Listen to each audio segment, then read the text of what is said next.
Los coches son coches, da igual que se propulsen por gasolina, por gasóleo, por electricidad, por pila de combustible o por lo que os dé la gana. Lo que nos debería de importar de los coches es cómo cumplen su función. Si utilizas el coche como un electrodoméstico de transporte, lo que te interesa es saber si te va a llevar del punto A al punto B con confort, seguridad y facilidad de conducción y encima costándote poco dinero.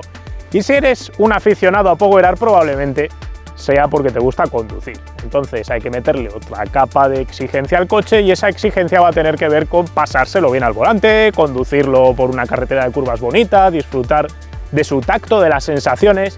Eso tiene que ver con lo que tenemos que juzgar de los coches. Por eso no entiendo el fundamentalismo por la combustión como prejuicio. Un coche podrá gustarte más o menos que otro coche, o directamente te puede no gustar nada. Pero de la misma manera que hay muchos malos coches de combustión, ¿no podemos asumir que puede haber buenos coches eléctricos? Con sus pegas, como todo coche. Reducir el mundo a prejuicios sin probar los coches es como negarse a comer pescado y dar por hecho que solo te va a gustar la carne de por vida, y eso puede robarte experiencias probando nuevas cosas que tal vez ni siquiera conozcas. Como le digo a mis hijas, no puedes decir que algo no te gusta si no lo has probado. Obviamente esto no es de aplicación universal, no hace falta que te den una patada en las pelotas para saber que una patada en las pelotas no te apetece. Pero en términos generales hay que probar las cosas para poder opinar de ellas. Por eso os aconsejo probar nuestro protagonista de hoy antes de meteros en ese fundamentalismo anti-coches a pilas, porque vuestra percepción, os lo garantizo, va a cambiar radicalmente. Yo soy Guille García Alfonsín, esto es Powerar con la energía de Total Energies.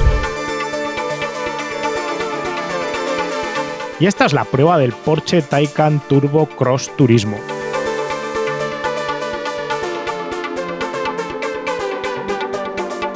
Hace ahora mismo algo más de un año tuve la oportunidad de probar durante una jornada un Taycan Turbo S. Desgraciadamente en aquel momento no lo pudimos grabar y todavía está pendiente por venir esa versión más asfáltica y además en la versión Turbo S el tope de gama para poder describirlo, pero personalmente cuando vi el Taycan S pensé, ¿cómo molaría si Porsche hiciese lo mismo que ha hecho con el Panamera, crear una versión Sport Turismo, una versión familiar con el techo extendido y con portón trasero, y justo atendiendo a mis sueños han creado esta cosa que tenemos hoy con nosotros que se llama Cross Turismo, no se llama Sport Turismo, y pensaréis, ¿y por qué no han hecho un Sport Turismo convencional? Realmente yo apostaría dinero y prácticamente un afeitado de cabeza por decir que Porsche acabará haciendo esta versión familiar con aspecto asfáltico, pero de momento han metido este concepto Cross, este concepto All-Road, este concepto AMC Eagle dentro de esta fórmula por una razón bastante sencilla de comprender.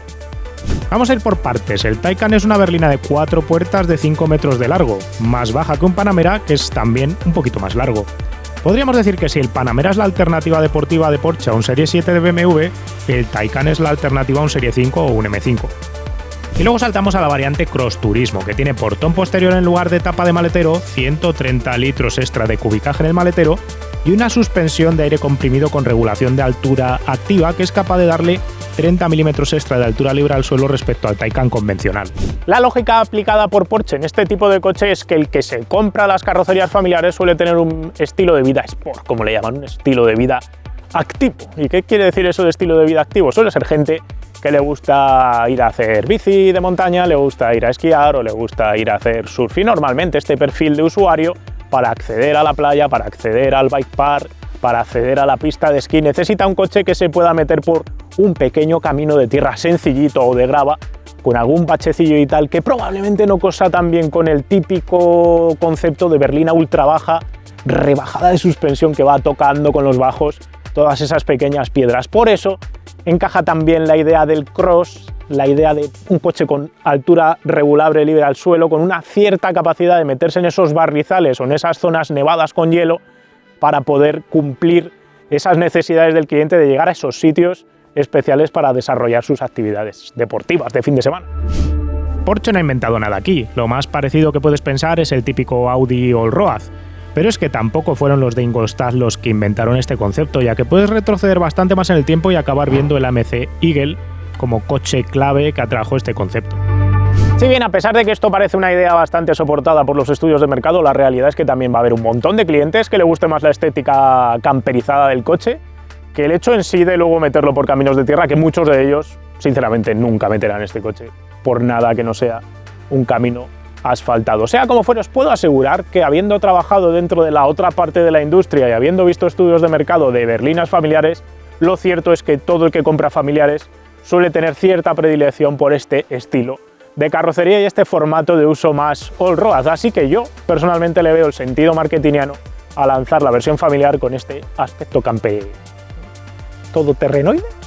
La cuestión es que si no te gusta la todoterrenización del Taycan Cross Turismo, tienes dos opciones: renunciar a la carrocería familiar y quedarte con el 4 puertas, o esperar a que Porsche saque la versión Sport Turismo, algo que, si mi conocimiento del tema no falla, acabará ocurriendo más pronto que tarde. Dicho todo esto, ¿cuál es el perfil tradicional de cliente que busca Porsche satisfacer con el Taycan? ¿Qué persona se va a comprar este coche? Primero de todo, es un padre o madre que va a utilizar el coche todos los días y que en sus desplazamientos tradicionales hace menos de 300 kilómetros diarios. Dentro de estos desplazamientos tradicionales, sobre todo los urbanos, los va a hacer generalmente él solo, pero también tiene opción o suele utilizar las plazas traseras para los niños o para dos personas que ya pueden ser adolescentes perfectamente, que caben gratamente en la parte trasera del coche. 3 personas no, 2 sí, luego hablamos de eso. Tiene un enchufe en casa. Eso es vital, si no te compras un coche eléctrico. Probablemente tiene 10 años menos que el comprador tradicional de un Panamera. Los compradores de coches eléctricos tienden a ser de una generación, o de media generación por lo menos, más joven que el tradicional comprador de un Panamera. Tiene el bolsillo lleno, obviamente, porque si no, no se iba a comprar un Porsche, y es un perfil de usuario que no descarta también utilizar el coche tanto para entre semana como para el fin de semana, hacer algunas escapaditas de estas de deportes, de actividades, aprovechando la vaca o aprovechando el portabicis trasero. Cualquiera de esos detallitos son los que van a llevarle a comprar el Cross Turismo antes del Taycan tradicional. Pero sobre todo y ante todo quiero dejaros eso claro, es un coche para todos los días, tanto del lunes al viernes como el fin de semana, siempre y cuando los viajes de más de 300 kilómetros sean cosas puntuales. Porsche va a lanzar el Macan eléctrico en cuestión de meses. Se orientará a un cliente similar, pero no idéntico. El Macan eléctrico, que recortará este Taycan en precio, ofrecerá posición de conducción alta y otras sensaciones que nada tendrán que ver con ir sentado casi sobre el asfalto con las piernas estiradas. Y lo mejor de todo, con este formato cross, el cliente que prefiera un coche bajo tendrá la ventaja de no renunciar a poder meter el coche por algún camino sin miedo a destrozarle los bajos. Que vivan los all-road y similares con altura variable. Es la esperanza que nos queda para no morir por saturación de subs en el mercado, y ya lo podían copiar otros fabricantes, la verdad. He explicado el concepto general del coche, ahora vamos a hablar brevemente de la estética. Este Porsche se ve Porsche desde el primer momento en el que le depositas tu mirada encima del capó delantero. Es fiel a lo que vimos en el Mission E conceptual, tanto en la versión Cross Turismo como la versión convencional, y lo que hace es aplicar un lenguaje de diseño muy Porsche a todos los elementos que van definiendo su carrocería, logrando un resultado que claramente está más conseguido que la primera generación del Panamera, incluso que el Panamera actual, aprovechando el tirón de poder aprovecharse de que no tiene un motor grande debajo del capó delantero, lo que le ha permitido afilar más la parte delantera para que se parezca más a un 911 y sin tener una trasera tan caída y tan pesada como se acaba teniendo el Panamera, para beneficiar, en el caso del Panamera, un extra de capacidad de maletero. Por delante tenemos los dos hombros que generan los grupos ópticos, un guiño perfecto al formato de un 911 tradicional.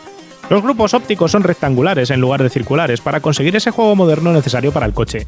Están abrazados por unas tomas de aire funcionales que a la vez hacen las veces de cortinillas aerodinámicas para reducir el CX, dejando pasar el aire que cubre el neumático delantero. Tienen debajo otra boca inferior cuyos laterales tienen persianas activas para refrigerar intercambiadores de calor, y hay una toma central ciega. El capó avanza a una altura inferior y se corta como en el 911, bajando mucho el perfil frontal del coche, lo que ayuda a dinamizar su visión frontal. La vista lateral parte de una silueta que busca copiar la esencia del 911 también. Tenemos un parabrisas con un pilar muy vertical que da paso a un arco de techo en caída hacia atrás, que aquí, a diferencia del Taycan normal, no cae tan rápido para crear ese formato shooting brake. Por debajo el corte de apertura de las lunas va horizontal en la puerta delantera para irse hacia arriba en la parte trasera y hacer un codo marcado también con sabor a 911 en la tercera luna lateral. La superficie lateral es otra obra de gran gusto. Hay una salida de aire falsa detrás del paso de rueda delantero que se come la superficie de la carrocería hasta crear un músculo para el paso de rueda trasero, que a su vez crea un captador de luz inferior. Por arriba la línea de hombro fluye con un trabajo de superficies maestro para jugar primero con la curva de la aleta delantera, algo diferente a lo tradicional de Porsche, que la suele tener recta y aquí se ve más curva, mientras que se busca crear una ancha estampa posterior sobre el paso de rueda trasero, que queda genial y musculoso. Tiene cierto sabor a 911 Turbo aquí. Es esta anchura conseguida en la aleta posterior la que genera toda la horizontalidad necesaria en la parte trasera, rematada con una tira LED continua que hace las veces de piloto. El pilar C está inclinado y aunque el coche busca el juego de la carrocería familiar tradicional, casi llega a insinuar un medio tercer volumen. Se juega con un alerón sobre el portón para mejorar el CX y por debajo hay un difusor enorme y prominente encastrado en el paragolpes que aquí no tiene aletas activas que sí se ven en el Taycan asfáltico. El trabajo de detalle es también genial, con cosas como la superficie interior cubierta por policarbonato donde se lee Porsche. El aspecto campero lo consigue Porsche a base de emplear plástico sin pintar en todo el perfil lateral del vehículo, cubriendo los pasos de ruedas y creando una suerte de faldillas laterales aerodinámicas que levantan visualmente el coche, acompañadas de las barras de techo funcionales para montar vaca justo sobre el techo panorámico de serie.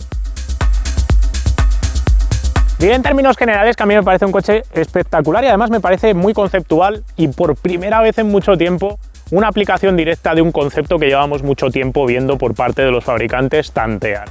Y es que vimos, por ejemplo, a Giugiaro crear el Lamborghini Ital Design Parkour, vimos a Porsche crear el Panamericana en 1989, todas esas mezclas de coche deportivo pero a la vez medio safari, medio rollo todoterrenoide que ahora también está funcionando en el mundillo del resto mod, porque hay un montón de coches que se están metiendo con ruedacas y aspecto todoterreno aunque sigan siendo deportivos. Y esa aplicación de concepto llevada aquí me funciona la mar de bien. Sí que es cierto, y lo vuelvo a decir, que AMC Eagle, Audi Allroad, esos coches ya han metido este concepto en el mercado, pero no tenían ese aspecto deportivo, no eran tan coupé, vamos a decir, como ha arriesgado aquí Porsche, y me parece que hace menos riesgo creando este coche con este formato que si lo hubiese creado con un formato más convencional. Es una opinión totalmente personal, pero a mí, sobre todo con otro color, me funciona. Eso sí, el juego de proporciones del coche tiene un problema. Es un coche de 5 metros, lo que ya condiciona un poco las cosas, pero realmente su problema es la anchura.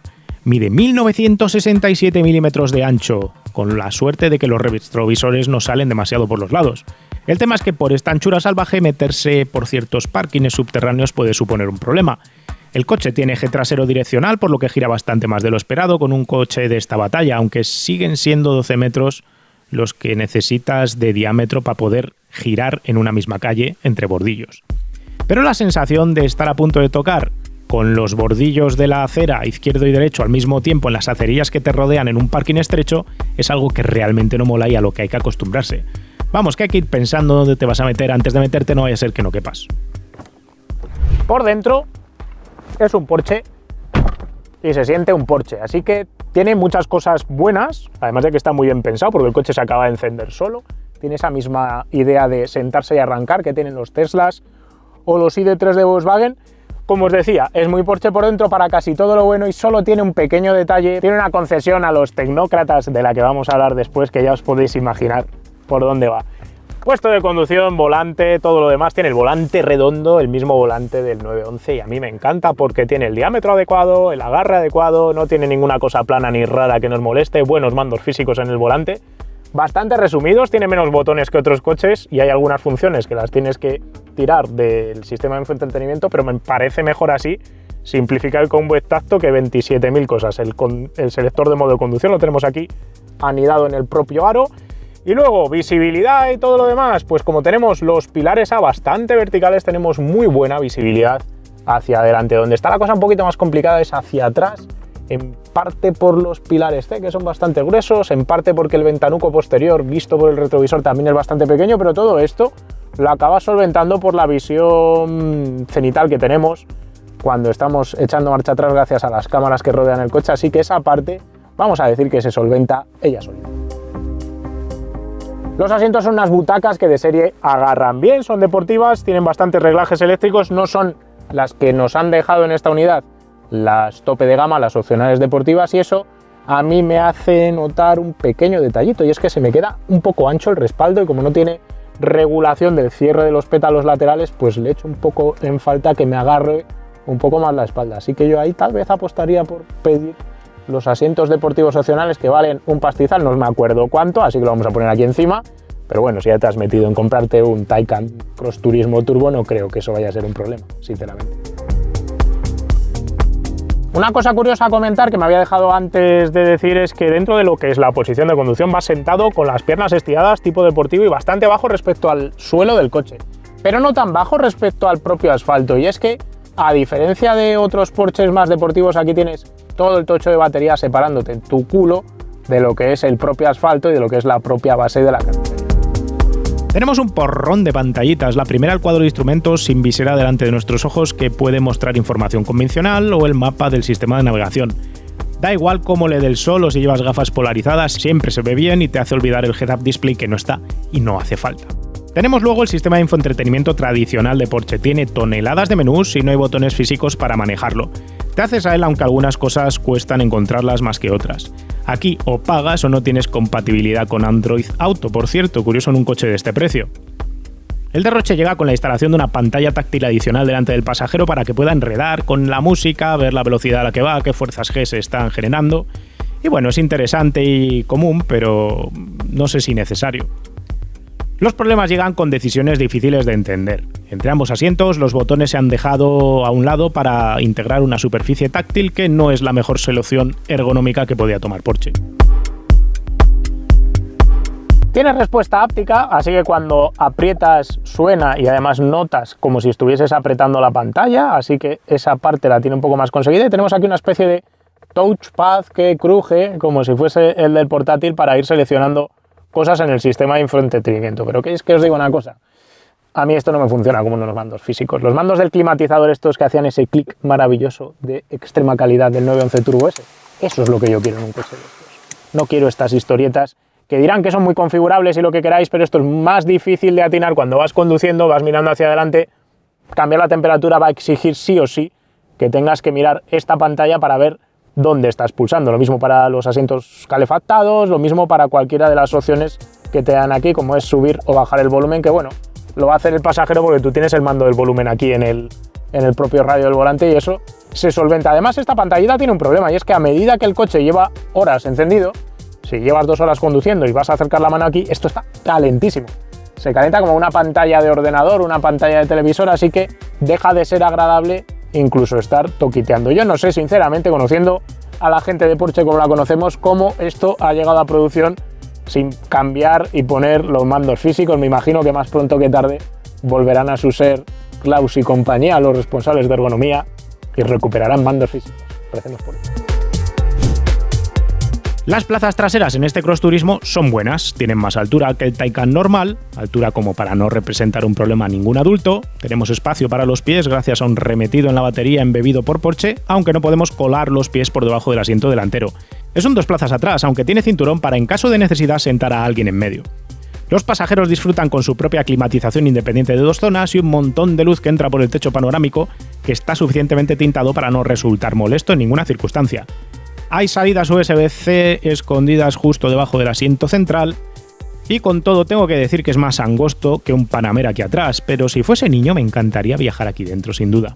Cuesta entender en todo caso que un coche de 2 metros de ancho, redondeando, sea tan estrecho en las plazas traseras y la verdad, si tienes 3 hijos es una pena, pero no vas a poder comprarte un Taycan de estos. Porque no caben, además de por el dinero. Otro tema que quería comentar del interior antes de irme de aquí es el sistema de climatización. Además de contar con bomba de calor, como deberían de hacer todos los coches eléctricos para preservar autonomía, cuenta también con un sistema de difusión de aire climatizado a través de unas toberas que se gestionan automáticamente para crear una salida de aire difusa, más agradable que una salida directa a la cara, de la que también es capaz si se lo pides. Normalmente estos sistemas me presentan dudas, pero aquí funciona tan bien que incluso arrancando el coche a 4 grados me he encontrado cómodo en cuanto a temperatura del habitáculo en breves minutos. Tiene 2 maleteros este Taycan. Tenemos el maletero delantero que solo sirve para guardar los cables de carga y poco más, una maletita pequeña y tal. Y luego tenemos un maletero trasero de 450 litros que es claramente más grande que los 360 creo que eran del Taycan convencional. Si coges y miras un coche de 5 metros, un Serie 5 o algo así, equivalente a este coche, vas a ver que tienes 100 litros más de maletero. Así que en proporción este coche tiene un maletero pequeño. Un Octavia también lo tiene más grande, claro que sí. Pero si vamos a ir a buscar un coche comparable en este formato coupé de 4 puertas, de 5 puertas y tal, pues tendríamos que irnos a un Serie 8 de BMW Gran Coupé, por ejemplo, y va a moverse también en estos 450 litros más o menos de capacidad de carga. A mí, personalmente, con 450 litros me vale más que de sobras para moverme con mi familia, sobre todo porque una vez que te has quitado el carrito de los niños peques, pues ya dejas de tener parte del problema. Y además, este coche se le pueden plegar los asientos traseros y obtener una superficie de carga súper larga para irte al IKEA a comer codillo y eventualmente comprar algún mueble y si te apetece pues cargarlo en la parte trasera de tu Porsche después de sufrir aparcando y desaparcando el coche en el parking del IKEA, que no es poca cosa precisamente. La técnica de este aparato es tan complicada que da para un vídeo aparte de 1 hora de explicando solo los aspectos técnicos del cacharro y cómo funciona todo el Taycan en general. De hecho, hemos intentado convencer un par de veces en el último año y pico a Porsche para hacer esto y de momento no lo hemos conseguido, pero me da a mí que acabaremos haciéndolo. Pero vamos primero, antes de meternos ahora en un detallado así un poco general, a explicar los conceptos básicos de este Taycan. Estos coches eléctricos de grandes baterías son pesados y este no iba a ser una excepción. Tiene un peso homologado de 2.395 kilos. Y eso que a nivel de tecnología de materiales se ha echado el resto para conseguir una estructura rígida, resistente y lo más ligera posible. Para ello se han empleado un mix de materiales muy variados. Para empezar, los largueros que se extienden por delante y detrás de la célula habitable están fabricados en aluminio estampado, material que también se emplea en capós y pieles externas de las puertas. Se usa aluminio fundido moldeado a alta presión para crear los conjuntos de anclaje de los brazos de suspensión, mientras que los puntos de anclaje de los conjuntos muelle amortiguador están forjados en aluminio. Los largueros laterales de la carrocería están extruidos en aluminio con una sección de 7 cámaras de aire para garantizar la rigidez. La estructura que soporta la batería también está fabricada en aluminio y se une mediante 28 tornillos al bastidor, sirviendo como elemento que aporta rigidez al mismo. La cabina que rodea a los pasajeros para garantizar la seguridad en caso de impacto y la rigidez torsional y a flexión emplea acero. Los pilares y los montantes están conformados con acero estampado en caliente de ultra alta resistencia, mientras la plancha del suelo y otros elementos están estampados en acero en frío. El cortafuegos delantero cuenta con una barra de refuerzo entre las torretas de suspensión. Estas torretas os comentábamos antes que son de aluminio forjado y esta barra de refuerzo está fabricada con un acero al manganeso y boro especialmente resistente. Todo el desarrollo de este coche se ha creado alrededor de una plataforma exprofeso hecha solo para el Taycan y de rebote para el e-tron GT de Audi. Esta nueva plataforma que se llama J1 ni es modular ni se va a utilizar en otros modelos. De hecho, el próximo Macan eléctrico de Porsche se va a montar sobre otra plataforma creada solo para coches eléctricos premium dentro del grupo Volkswagen. Así que cuando los ingenieros de Porsche se enfrentaron a crear el Taycan, tenían la libertad, una hoja en blanco, para crear un coche lo mejor que pudiesen con tecnología eléctrica. Cogieron algunas de las ideas ya empleadas en el Panamera y compañía, pero todo el resto del coche se ha ido creando a medida de las necesidades para crear el mejor coche eléctrico del mundo. Justo por esta razón, como no está la plataforma condicionada a tenerse que compartir con otros productos más allá del citado Audi, tienen ciertas libertades a nivel de ingeniería, a nivel de detalles técnicos, que de otra manera no podrían haber acogido. El coche se empezó a desarrollar sobre la idea conceptual técnica similar a la de un Panamera, pero todo se dimensionó alrededor de crear un coche eléctrico, el mejor coche eléctrico posible para el punto de precio seleccionado. Así, la arquitectura eléctrica seleccionada por Porsche fue la de 800 voltios en lugar de la habitual de 400. Esta estructura eléctrica de alto voltaje permite cargas más rápidas y una entrega más potente, también de potencia a las ruedas sin necesitar cables tan gordos. La estructura de las baterías, además, se pensó para permitir un coche de techo bajo. Así se crearon 2 bandejas que se comen el espacio en los pies de los pasajeros traseros con la idea de evitar los muslos elevados respecto a la banqueta que hemos vivido en otros eléctricos de este tipo. La batería está compuesta por 396 celdas con formato prismático con cátodo NCM622 fabricadas por LG Chem, que como su nombre indican cuentan con un 60% de níquel, un 20% de cobalto y un 20% de manganeso, siendo unas celdas habituales en la industria. Estas 396 celdas se dividen en 33 módulos para ofrecer una capacidad bruta total de 93,4 kWh, de las que se pueden aprovechar 83,7. La batería cuenta con un complejísimo sistema de control de temperatura mediante la bomba de calor del vehículo y sus 2 intercambiadores frontales. El circuito térmico permite calentar las celdas o enfriarlas a voluntad para tenerlas a la temperatura ideal, según el modo de conducción seleccionado, para poder aprovechar toda la potencia del coche en cualquier momento y también acelerar los procesos de carga rápida cuando lleguen. El sistema de control de temperatura cuenta con 3 bombas de refrigerante que está basado en glicol, y además se cuenta con 6 válvulas de control y 10 controles de temperatura para garantizar el sistema. Toda la batería del coche ocupa todos los bajos y pesa 650 kilos, incluyendo toda la estructura metálica que la soporta, que aporta rigidez además al resto de la estructura del chasis, e incluyendo también lo que es todo el líquido refrigerante. Esto representa alrededor del 21% del peso total del vehículo. Tenéis que tener en cuenta que solo la estructura metálica que soporta las celdas, lo que no es parte de batería, pero sí es ese entramado metálico que agarra esas celdas, ya de por sí pesa 152 kilos, que no es poca cosa precisamente. La batería envía su energía a 2 motores eléctricos, uno en cada eje. Ambos motores son en este caso de imanes permanentes, como el que vimos en el vídeo de Enyaq, que os vale de hecho la descripción de ese motor eléctrico que os explicamos en ese vídeo que os vamos a colocar por aquí arriba a la izquierda para entender cómo es la tripa o el interior de estos 2 motores eléctricos que tiene.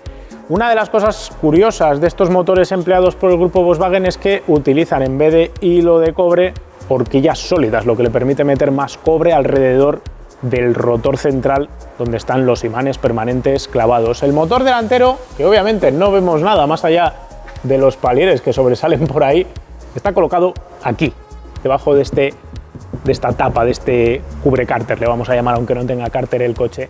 Este motor da 238 caballos, 350 Nm de par, si no recuerdo mal, y gira 16.000 revoluciones por minuto. Lleva una relación de reducción de 8:1, es decir, por cada vuelta del motor eléctrico tenemos 8 veces menos vueltas en las ruedas. Siempre tiene esa relación porque no tiene ningún tipo de reductora y lleva un diferencial abierto en esta parte delantera, así que es bastante convencional en ese sentido. Si nos vamos a la parte trasera sí que tenemos un cambio importante, y es que aquí tampoco se ve, hay otro motor eléctrico debajo de esta pantalla que envía su par a través de esos palieres ultra extra gordos, fijaos el diámetro que tienen.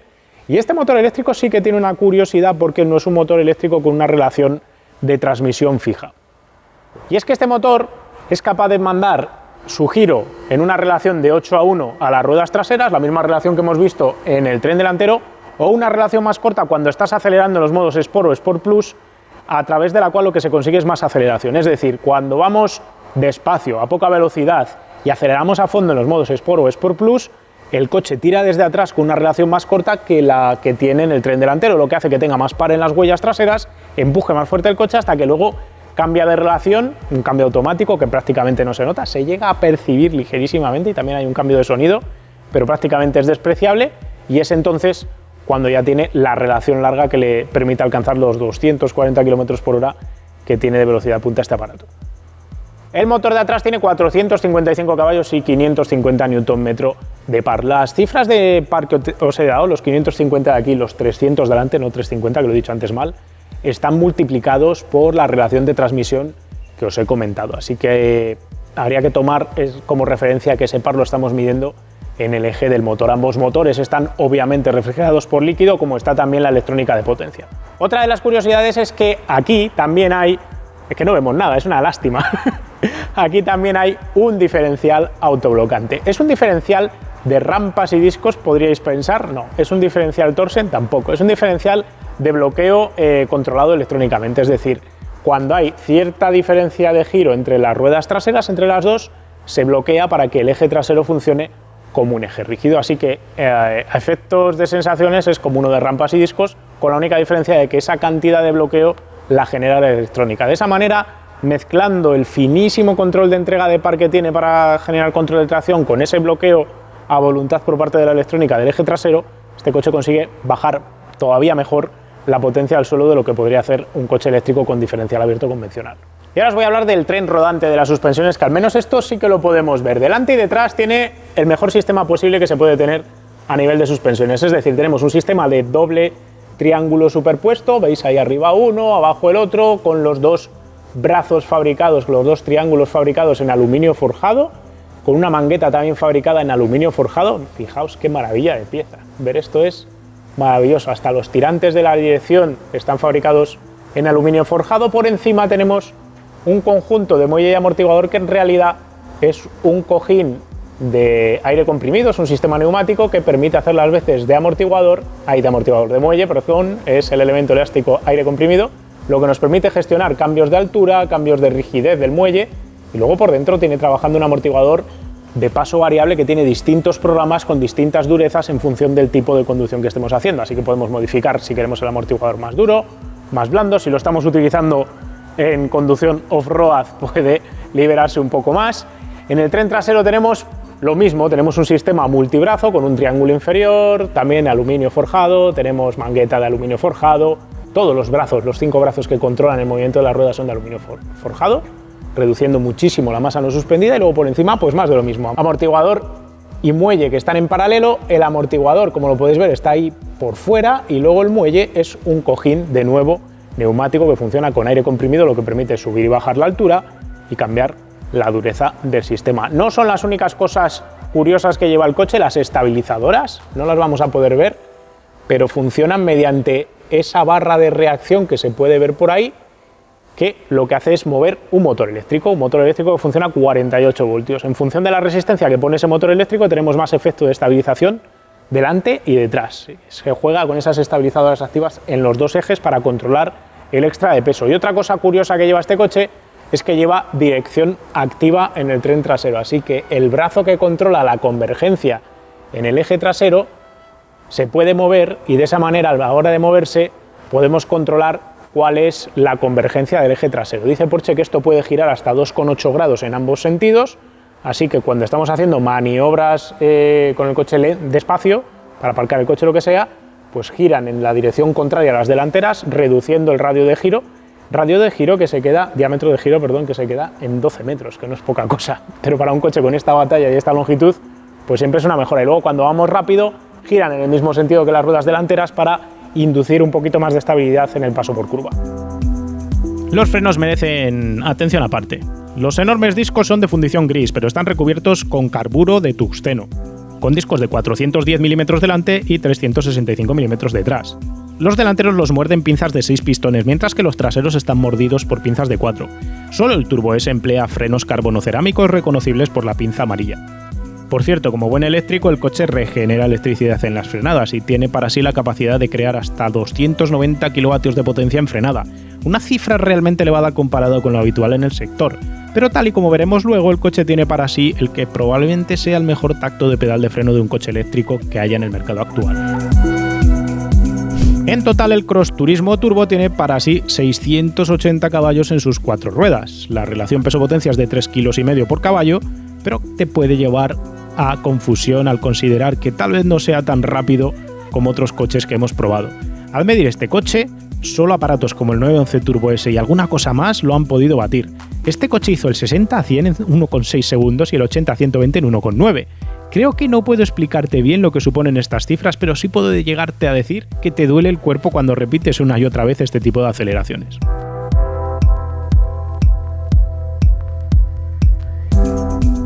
Y no solo es lo que corre, sino cómo lo corre. Este coche, dice Porsche, que es 10 veces más capaz, 10 veces más rápido a la hora de controlar el control de tracción que un Porsche 911 Turbo S, por ejemplo. Y eso se acaba notando y le pasa a muchos coches eléctricos, porque alguna vez os lo he comentado, cuando tienes que gestionar el extra de par que tienes, ese extra que está bajando las ruedas y que las ruedas no son capaces de manejar, en un coche de combustión tienes que andar cambiando el punto de encendido, quitando algo de potencia a través de cambios en la inyección. Todo eso lleva tiempo, lleva pistonadas, y eso al final lo que hace es consumir un espacio de tiempo entre que el coche nota que va a empezar a tener problemas de tracción y lo resuelve. En un coche eléctrico, como es todo mucho más instantáneo porque cambias sencillamente los pulsos del bobinado para cambiar la cantidad de par que está llegando a las ruedas, tienes un control de tracción muchísimo más fino. Por eso este coche, a pesar de tener una barbaridad de par y una barbaridad de potencia, es capaz de encontrar motricidad allá donde la haya y te deja realmente asombrado, no solo en seco, sino también en mojado, porque no hay nada que sea capaz de bajar potencia al suelo como un Taycan como este. Y eso además hay que tenerlo en cuenta porque estamos con un coche calzado con unas Pirelli Cinturato, que luego hablaremos también en paso por curva sobre ellas, pero no son el neumático más adecuado para un coche de altas prestaciones. No es una goma ultra pegajosa, pero en este coche en concreto, con este tipo de control de tracción, es capaz el control de tracción de sacarle todo el partido posible a la adherencia que tienen estas Pirelli. El año pasado Porsche nos llevó a hacer unas lanzadas en un pequeño aeródromo con el Taycan Turbo S, el No Cross, y fue algo más rápido, pero créeme que con lo que corre este Taycan Turbo es más que suficiente para cualquier ser humano. De hecho, en pura pegada es capaz de tirar de más de un G de aceleración, algo que no había visto en un coche de calle con neumáticos de este tipo en mi vida. Así que corre una barbaridad, pero lo más importante de este coche para mí no son las cifras, no es la pegada, no es nada de lo que te pueda explicar de la ficha técnica, sino que se siente como un Porsche. Y me parece lo especialmente relevante cuando Porsche se ha metido en el lío de hacer una berlina eléctrica por primera vez en su historia. Y es que desde el tacto del propio aro del volante al tacto de los pedales, toda la esencia, todo el sabor que te deja el coche cuando lo estás conduciendo es el típico y tradicional que encontrarías en cualquier otro modelo desarrollado por la casa de Stuttgart. Y eso es lo que te conecta emocionalmente con el hecho de estoy conduciendo un Porsche y tengo un Porsche, y es algo que no tiene ninguno de sus rivales, obviamente porque no son Porsches, pero es que la puesta a punto, la excelencia en el tacto de la dirección, del freno, del acelerador, el comportamiento curva, todo está en una liga en la que no hay ningún otro rival ahora mismo si hablamos de conducción deportiva, tanto en cuanto a coches eléctricos como si ya nos metemos a meter dentro de esa especie de coctelera cualquier otro coche de 5 metros de este estilo. Las claves de un buen deportivo pasan por una serie de aspectos clave que siempre repasamos en Power Up. Un buen coche deportivo tiene que resultar ágil cuando le pides que cambie de trazada, sea de recto a curva o sea de curva de un lado a curva del otro. Debe resultar además impertérrito ante baches en pleno apoyo, debe mostrar pocas inercias en todos los sentidos, con pocos movimientos parásitos debido a la masa del coche en cabeceo y balanceo, o de la propia suspensión cuando has pisado un bache y la rueda de volver a su lugar. Ha de mostrar además capacidad de bajar potencia al suelo cuando se lo pides, en proporción lineal a lo que movamos el pedal derecho. Ha de ofrecer buena capacidad de frenada y además ofrecer una frenada replicable en cada ocasión, con la capacidad de modular la potencia de frenado mediante la presión del pedal. Y el volante y el propio coche nos han de hacer leer el agarre de las ruedas en cada momento para que nuestro cuerpo se una a la máquina y sea capaz de leer a través de ella la cantidad de agarre que estamos empleando y cómo de cerca estamos de derrapar. Y es que hacer todo esto que os he dicho es realmente complejo, no complejo cada uno de los apartados en sí mismo. Puedes pensar que hacer una buena dirección puede ser fácil, o hacer un buen freno puede ser fácil, pero lo complicado es mezclar todo y que todo se haga al mismo tiempo, bien porque normalmente el desarrollo de un coche siempre son compromisos y lo que haces por un lado suele conllevar problemas en otro lado. Porsche aquí ha vuelto a hacer el Porsche y ha conseguido una receta prácticamente perfecta en todo. Y además lo ha conseguido de una manera peculiar, porque no se trata de un coche deportivo puro que digas, bueno, pues es radical y acaba condenando lo que es el confort o la capacidad de viajar tranquilamente. Para nada. Es un coche que tiene esas dos caras, Dr. Jekyll y Mr. Hyde. Es capaz de hacer bien lo que le toca cuando tiene que conducirse tranquilamente y es capaz de hacer bien lo que le toca cuando llegas a una carretera de curvas. Y son esas dos combinaciones, esas dos caras que es capaz Porsche de meterle al producto lo que realmente hace que se doble la realidad en cierto modo y nos ofrezca una experiencia única. Y esta vez no era nada fácil. Crear un coche eléctrico de 2 toneladas y pico que se comporte como un Porsche daba que pensar. Pero una vez te sientas a los mandos de esta nave espacial, tu percepción del mundo cambia. Empecemos por los frenos.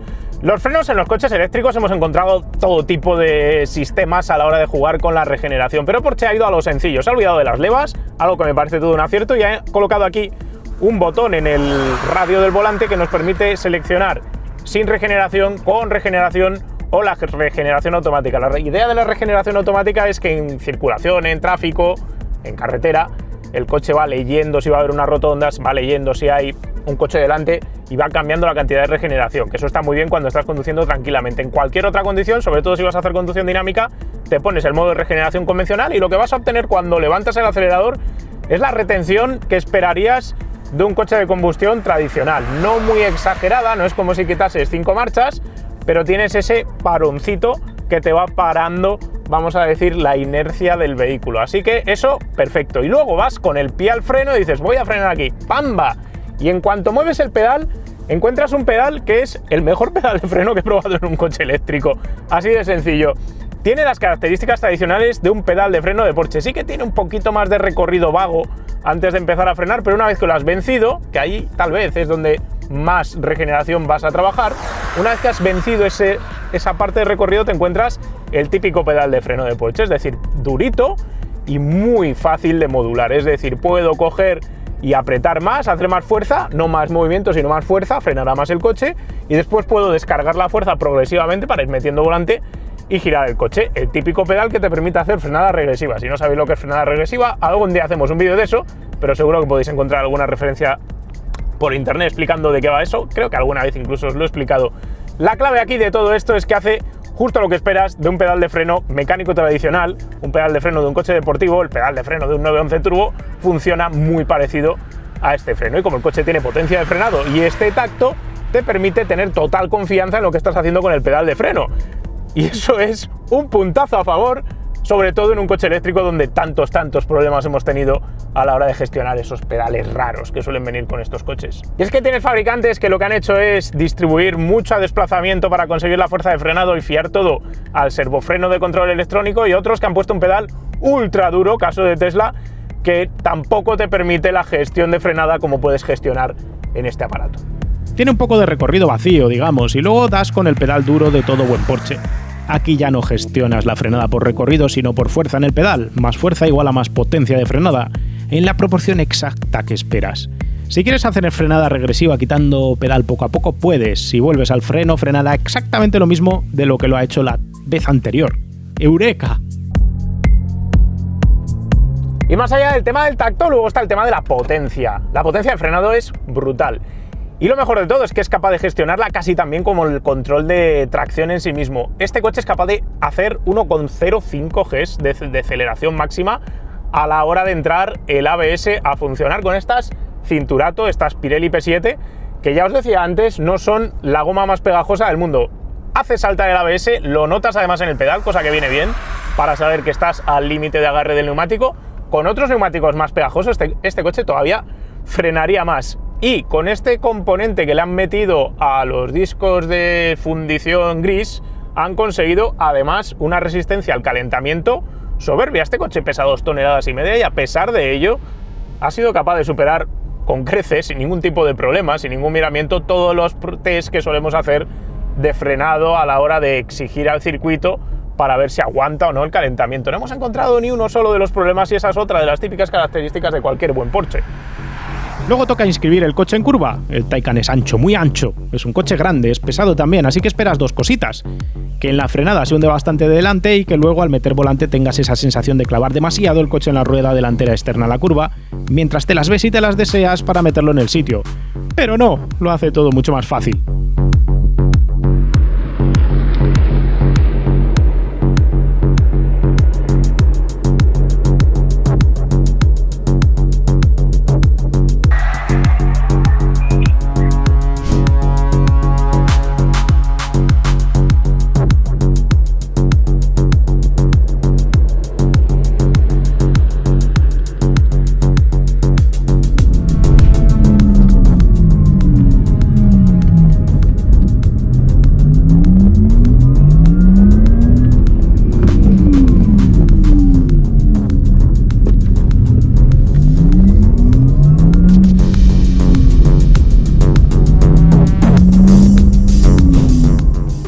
El coche cuando estás frenando apenas cabecea. Eso es gracias a que tiene el centro de gravedad bajísimo y tiene una batalla extra larga. Así que metes el freno, el coche no se hinca de la parte delantera y ahí empiezas a ejecutar el giro, empiezas a meter volante y notas que tampoco se clava de la rueda delantera externa a la curva e inmediatamente se pone a girar. No tanto por la geometría, no es un coche que vaya muy atacado, no abierto de dirección delante, sino por el mero hecho de que no hay inercia, no hay resistencia a querer cambiar de giro, y eso a pesar de tener las 2,5 toneladas que os decía. ¿Y por qué es eso? Pues por el puñetero momento polar de inercia. Tenemos todos los kilos concentrados aquí alrededor del centro de gravedad, la batería es el grueso del peso del coche y está aquí en medio, y eso hace que el coche pivote muy fácilmente. No tiene que arrastrar los kilos por delante porque tenga el motor delante, ni tiene que mover kilos lejos en la parte trasera porque tampoco tiene el motor colgado por detrás del eje trasero, y esa combinación de circunstancias hace que el coche sea extremadamente ágil a la hora de pedirle que cambie de trayectoria. Le dices que haga una izquierda-derecha, lo hace sin miramientos. Le dices que entre en la curva y entra también sin miramientos. El coche apoya franco y rápido, sobre todo con un control de primer orden del balanceo como ninguno. El control de los amortiguadores en extensión y compresión combinado con las estabilizadoras activas hace que el coche caiga en la rueda delantera externa a la primera y sin sensación de flanear una vez que ha alcanzado ese apoyo a pesar del peso involucrado. Si de inmediato cambias de curva de derechas a curva de izquierdas, caerá de un lado al otro de manera inmediata, con el coche completamente plano y sin inercias. Si te cabezonas con estos P7 acabas haciendo arrastrar al morro si te pasas de rosca de volante, pero como la dirección te permite leer la cantidad de agarre que tienes en los neumáticos, te va a permitir notar, escuchar a través de las yemas de tus dedos, si se puede decir así, que estás propasándote con los neumáticos. Así que quitas 2 graditos de giro de volante y con eso las Pirelli vuelven a ponerse en buen contacto con el suelo, vuelven a adherirse y sigues en la curva. Cuando probamos el año pasado el Taycan Turbo S fue con otro calzado y claramente el coche tenía un pelo más de paso por curva. Estoy seguro de que este Taycan de pruebas que nos ha tocado hoy podría pasar más fuerte por las curvas con unos pilotes por 4S o unas P0, pero no se trata del paso bruto por curva, que con un G y pico ya está más que bien, sino cómo pasa las curvas, neutro, limpio y sin inercias. Con estos coches tan pesados, al final lo que más miedo te puede dar cuando estás trazando curvas y cuando estás conduciendo de manera dinámica es encontrarte baches en apoyo, rotos, las compresiones viniendo de una cuesta abajo, frenas y subes hacia arriba, o los cambios de rasante, sobre todo si tienen además giros o curvas en cualquiera de esas circunstancias. Y aquí el Taycan hace todo de manera impertérrita, le da todo igual, va por donde le dices y se lo traga todo, sean baches, sean lo que sea, y nunca vas a notar, es muy difícil notar, voy a decir, nunca no, porque alguna vez sí que puedes llegar a notarlo, pero es muy difícil notar la inercia del peso, lo que me parece increíble. Es surrealista, 2,5 toneladas y que tenga ese control, ese balance, esa manera de controlar vía muelle y vía amortiguador, vía cojín neumático y amortiguador, cómo va el coche moviéndose para evitar que haya movimientos de segundo orden, inercias, que el coche flanee en cualquier circunstancia, es que no lo vas a encontrar. Por más que pongas la suspensión blanda, luego ya si la pones dura, pues todavía más control, y siempre sin rebotes, sin roturas de tracción, sin cosas raras que no esperes. Hace exactamente lo que esperas de él. Y luego toca acelerar y aquí realmente te cambia la percepción. Y te toca ya ir al acelerador, has ya pasado la curva y lo único que te queda es eso, soltar toda la potencia. Aquí, nuevamente, lo que tengo que decir es que la capacidad de bajar potencia al suelo es soberbia. Como cualquier coche eléctrico es prácticamente instantáneo el hecho de mover el tobillo derecho y recibir el par, a diferencia de los coches a combustión, que tienes todavía ese tiempo de carga del turbo, ese tiempo de mover la mariposa, ese tiempo de la inyección de la gasolina. Aquí, en cuanto das la orden, instantáneamente las bobinas del motor se ponen a trabajar y hacen que el rotor gire más rápido, con más potencia, y notas de manera más instantánea que nunca esa pegada. Y una vez que has conseguido esa pegada, hace muy bien lo que tiene que hacer muy bien un Porsche, que es ofrecer respuesta y control. Respuesta para que sea inmediato al acelerar cuando le mandes que acelere, e inmediato para dejar de acelerar cuando se lo mandes a hacer, que esto es lo que os digo, que hace soberbiamente bien. Y luego está el tema del control. El control implica que lo que tú mueves sea proporcional a lo que recibes. Y normalmente en los coches eléctricos se suele meter muchísima potencia en la primera parte del recorrido del acelerador, condenando la cantidad de control que tienes tú de cuánta potencia llega al suelo de golpe. Pero aquí Porsche ha sido inteligente a la hora de calibrar el acelerador para que tengas ese manejo y puedas encontrar cuánto gas quieres en cada momento, cuánto te quieres hacer daño en las cervicales a la hora de pegarte hacia atrás, cuántas Gs vas a recibir, y de esa manera puedas calibrar con exactitud la velocidad a la que vas en cada instante y controlar el cabeceo, el balanceo y la posición del coche en la carretera. Vamos, que es hacer bien el Porsche, si tampoco nos estamos inventando aquí nada nuevo. Lo difícil es hacerlo. Y es que nunca había tenido una experiencia con un coche con semejante pegada que no hiciese ruedas, que no patinase. ¿Recordáis cuando probamos el Challenger Hellcat? Aquel coche tenía una pegada salvaje, pero cuando abrías el grifo podías poner a las ruedas traseras en fuego en tercera, cuarta o quinta. Aquí tienes esa sensación de poder infinito, de poder destrozar cualquier cosa a base de acelerador, pero con la enorme diferencia de que da igual cuán animal seas bajando el pedal derecho, que la mezcla de trabajo de todos los sistemas del coche hacen que la potencia llegue al suelo en cualquier circunstancia. Podríamos decir, llegados a este punto, que es un coche fácil de llevar rápido. Pero hay que ir con cuidado con esa palabra de fácil de llevar rápido en un coche con esta potencia. Y es que lo de fácil es relativo. Es un coche que te lo pone fácil porque no hace nada que no le pidas que haga. Es decir, no te va a asustar, no va a tomar decisiones por su cuenta, no te va a meter una arrastrada de atrás. Al bajar la potencia es muy fácil bajar la potencia, frena muchísimo, tiene muy buen paso por curva, es estable cuando estás con el volante metido. Todo eso, además, no presenta esa agilidad extrema a la hora de ahuecar el gas, tampoco te va a pivotar de adelante, ni se va a descolgar de atrás. Así que te lo pone fácil. Ahora bien, aunque te lo ponga fácil, es un coche que es extremadamente capaz a la hora de acelerar y eso puede generar problemas porque tienes que considerar a qué velocidad llegas a los sitios. Y es que si no tienes eso en cuenta te puedes meter en líos porque en un coche que es tan capaz de acelerar tienes que metrar muy bien cuánto acelerador metes, en qué momento lo metes y cuándo empiezas a frenar porque hay zonas que descubres que son frenadas que normalmente con otros coches igual no tienes que frenar porque no llegas a esa misma velocidad. Es lo típico con cualquier coche ultrapotente, este coche te lo pone más fácil que otros en relación a su potencia y pegada, pero hay que considerar siempre eso, tenéis que tener en cuenta lo que estáis manejando. Como en otros coches con esta pegada, la estrategia para ir más rápido pasa por no jugársela tanto en las frenadas y entradas de curva y sacar el máximo partido a lo pronto y fuerte que puedas acelerar. Y como tiene tantísima motricidad, aquí este coche es imbatible. Así que como deportivo, como máquina para divertirse, Porsche ha creado una máquina increíble. ¿Qué queréis que os diga? No lo encuentro pega, sí, no tiene el sonido del V8 de un Panamera y sí, no tienes tampoco ni el cambio de marchas para jugar, ni tienes otro tipo de sensaciones que te ofrece un coche de combustión, pero en lo que es este coche, siendo un coche eléctrico, y no jugándolo como coche eléctrico, sino como coche en general, a mí me encanta, me parece sublime, espectacular, increíble, una obra maestra que tiene sus pegas, ahora hablaremos de sus pegas, claro que sí, pero que te va a hacer disfrutar. No te voy a decir que más ni menos que un Panamera Turbo S, pero si me vas a elegir los dos, me lo paso bien con los dos. No le tengo ascos a ninguno de los dos. Hasta el sonido electrónico que le han metido me parece interesante. Sí, sigue sin ser el sonido de un motor de combustión. Sí, preferiría el sonido de un motor de combustión. Sí, pero venga, te mola, joder. La idea de la sintetización de Porsche pasa por cubrir las frecuencias de los motores eléctricos con un sonido sintético que además te permite escuchar cuando la transmisión del motor trasero cambia de relación. Se puede desactivar el sonido sintético en todo caso si no te gusta.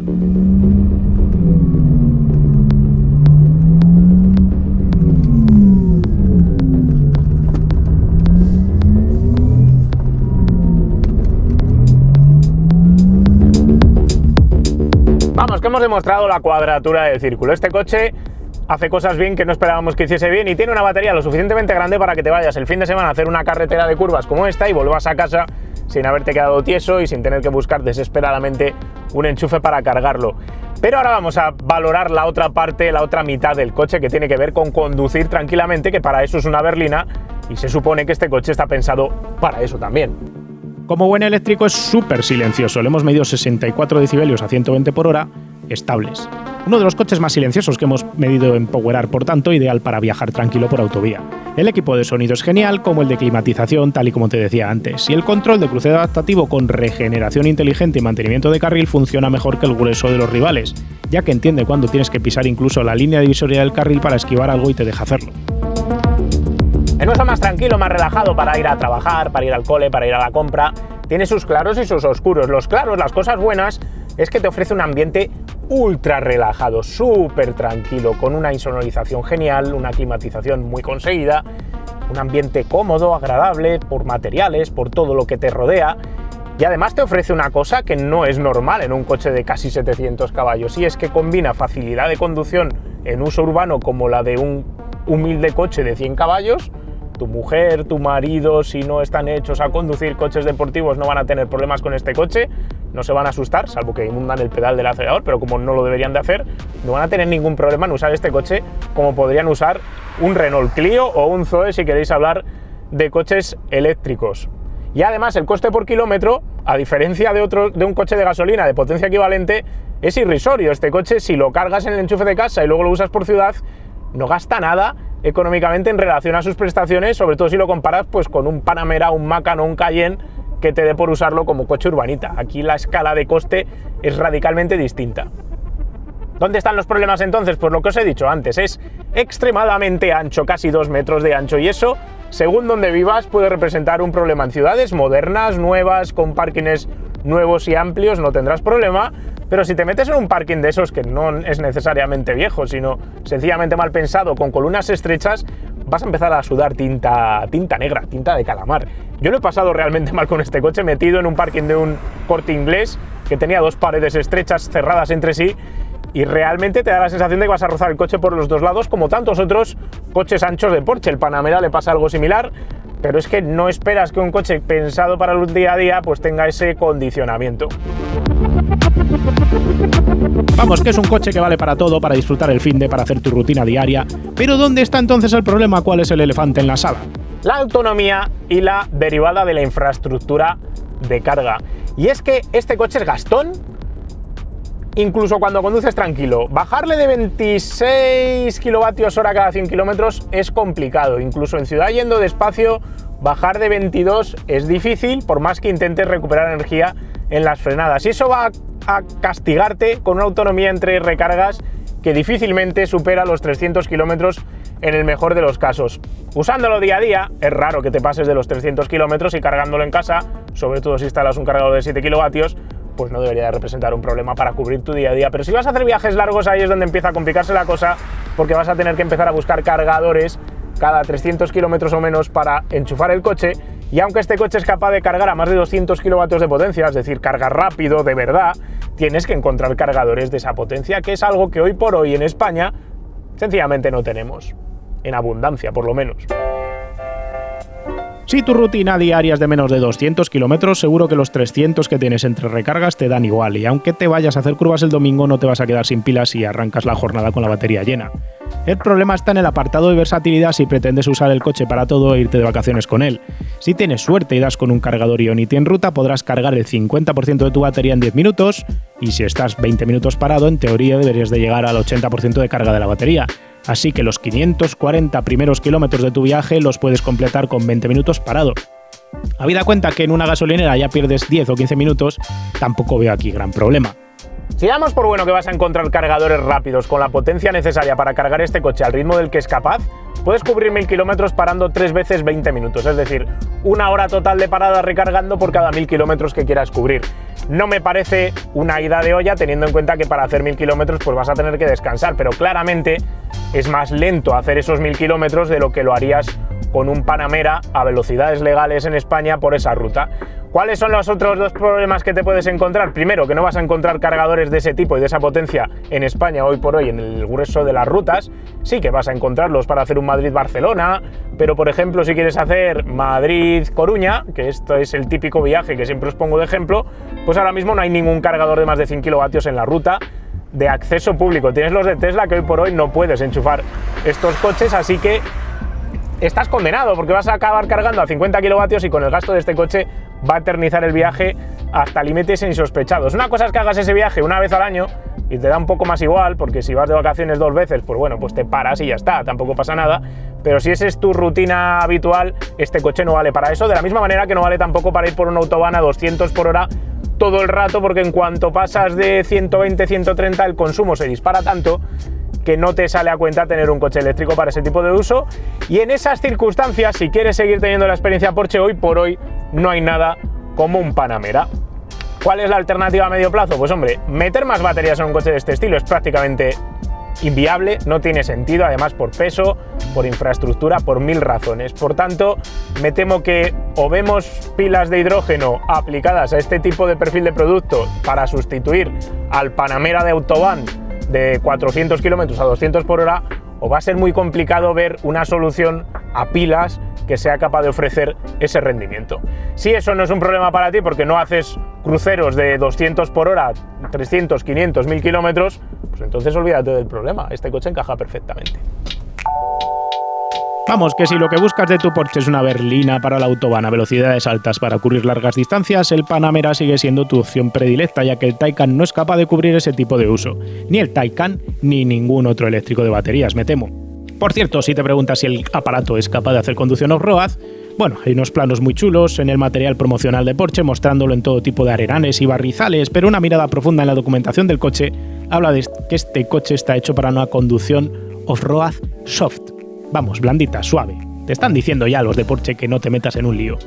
Y es normal que sea así, ya que los brazos y los anclajes de suspensión no están pensados para hacer rides.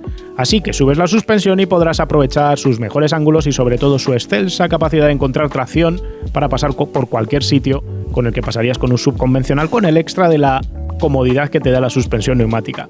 Pero el coche no tiene nada de Land Rover Defender.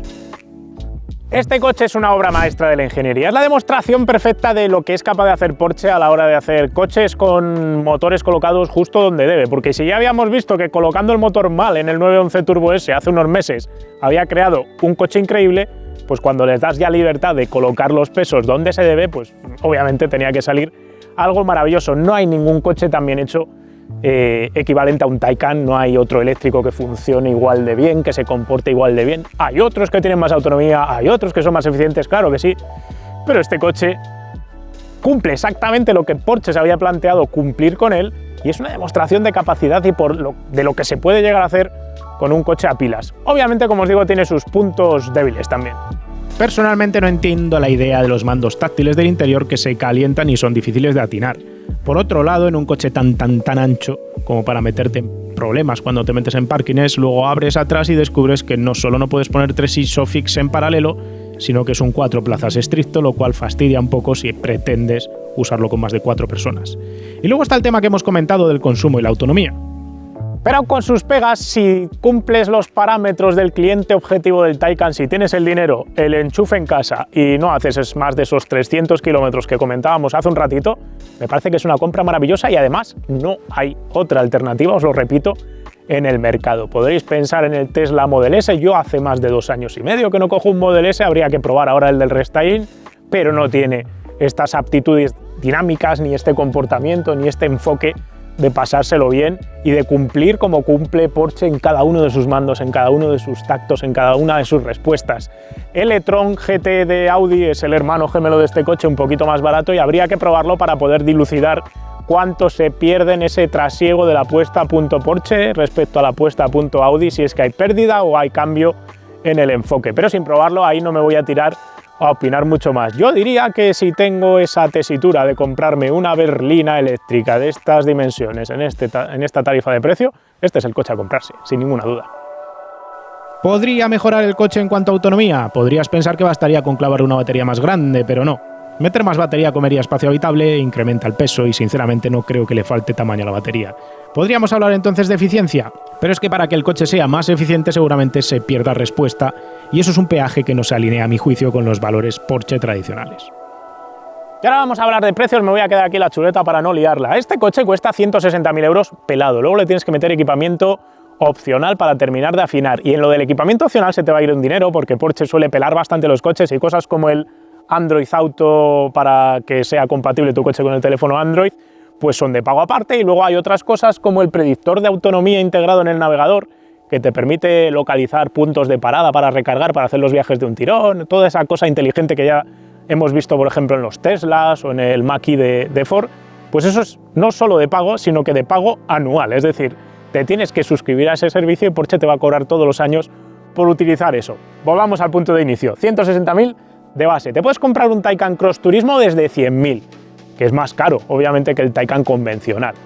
Y luego, si te quieres comprar la versión más potente, la versión Turbo S, de 760 caballos te vas a ir a 190.000 euros. Hay un rango de precios enorme, de los 100.000 del básico a los 190.000 del Turbo S. Sinceramente, no creo que nadie necesite la potencia del Turbo S ni del Turbo.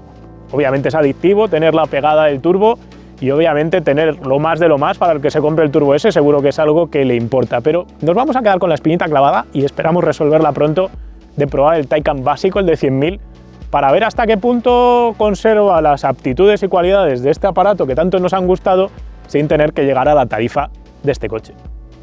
Y ahora una pregunta obvia, ¿cuántos habrá a la venta usados en Wallapop? ¿Cuántos estarán automatriculados y de kilómetro cero? Yo apuesto que 0 de cross turismo. Seguro que algún Taycan convencional encontramos, pero me da a mí que estos coches, si no recuerdo mal, de hecho Porsche me contó que tenían lista de espera, así que no deberíamos de encontrar muchos. Vamos a buscar.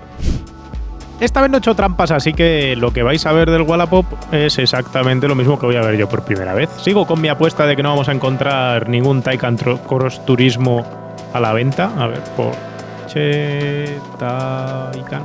Aquí está. Vamos a mirarlo del último año. Y tal y como adelantábamos, 4S normales y tal, hay algunos, no muchos. Y Cross Turismo, cero, ninguno.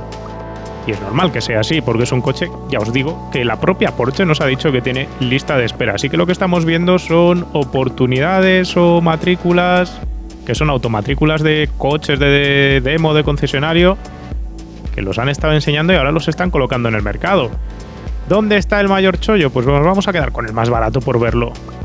99.900 euros por este, que es uno de 408 caballos, 3.000 kilómetros, pues básicamente ha cumplido la función de ser, entendemos, un coche de demostración. No está ni en un concesionario oficial, está en Autos Domínguez y esto se encuentra en Málaga.